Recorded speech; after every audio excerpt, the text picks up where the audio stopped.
Sanibonani Dumelang, Limajoro Nponjo Mambo vipi?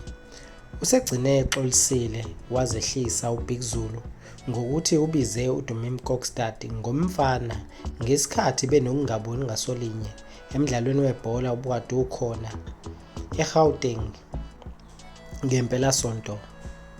Kuthe uma kuxatshwana kukhona okubangwayo waze waqhubeka emoyeni uBig Zulu waphimisela amagama angemukelekanga kwabaningi abakhale ngokuthi umbiza kanjani uDumim Kokstad ngomfana ekubeni uDumim Kokstad eganiwe enonkosikazi ebekwazi ukuthi umuntu ononkosikazi akabizwa ngomfana ngoba usuke sesesigabeni sokuba umnomzane.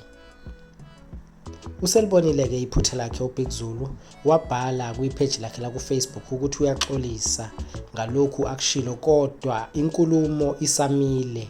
Wase efakazisa ngesithombe besifakwe uThina Zungu ethi uThina bese ngeke isidingo sokuthi kuze kumiswe umdlalo ngenxa yengxabano yayizolo. Wasethi uBig Zulu kuthiwani ngesikhathi sabantu, njengoba abantu bebedele konke abebekwenza bakhetha ukuthi bayazinikela usuku lwabo lonke bazolichitha enkundleni besupporta abaculi njengoba bebakhonzile kulo mdlalo webhola obukade ukhona. Zingake bese ziphethe manje kwiBlack Billionaires Empire. Uma sesitholile ukuthi uziphendulela uthini uDumim Kokstad, sizophinde sibuye sizokubikela ngalokho futhi. Kuze kube ngokuzayo. Danki, ngiyabonga.